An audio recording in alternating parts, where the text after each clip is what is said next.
Renungan Harian Selasa 1 September 2020. Pekan Biasa ke-22. Perkataan Yesus penuh kuasa.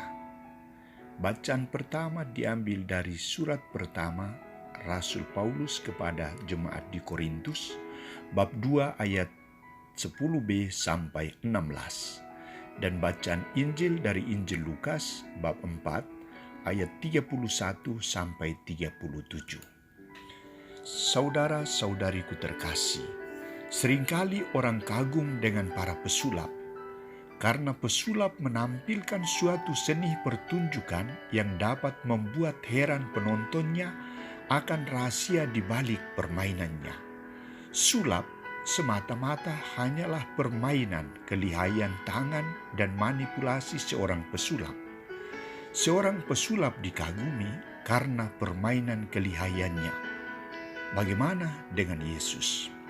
Saudara-saudariku terkasih, Santo Lukas menampilkan Yesus bukan sebagai seorang pesulap, tetapi sebagai seorang pengkhotbah, pengajar, pewarta sabda Allah, dan pembuat mujizat yang sangat dikagumi. Dia menggunakan kekuatan supernaturalnya dengan kuasa yang bersumber dari Allah, bukan dari manusia. Buktinya di Kapernaum.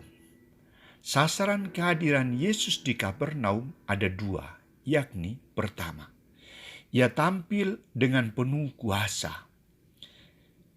Ketika orang Kapernaum mendengarkan pengajarannya, mereka semua takjub karena perkataannya penuh dengan kuasa. Kuasa yang keluar sebagai sabda Allah mampu merubah pikiran dan hati manusia untuk melihat kebesaran dan kemuliaan Allah yang terpancar dalam diri Yesus Kristus. Kedua, ia melawan kekuatan roh jahat. Pancaran kemuliaan sabda Allah yang keluar dari mulut Yesus mampu mengalahkan kuasa kejahatan setan dalam diri manusia.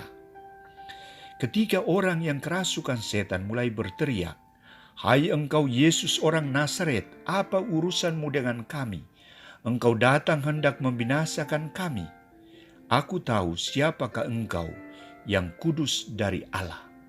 Yesus melawan setan itu dan mengatakan, "Diam, keluarlah daripadanya." Setan itu pun taat pada perkataan Yesus.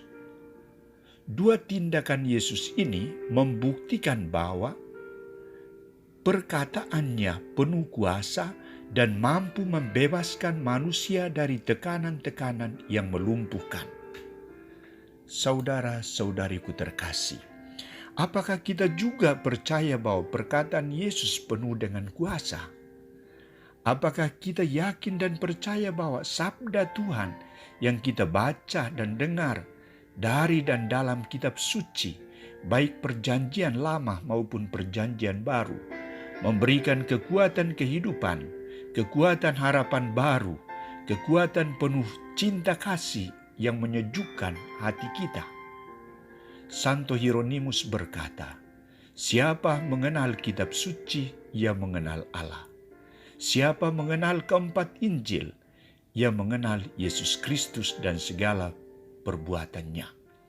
Mari kita pergunakan bulan kitab suci nasional yang dimulai hari ini untuk lebih mencintai sabda Allah dengan tindakan membaca dan merenungkannya, atau lebih akrab dengan perkataan Yesus yang penuh dengan kuasa. Amin.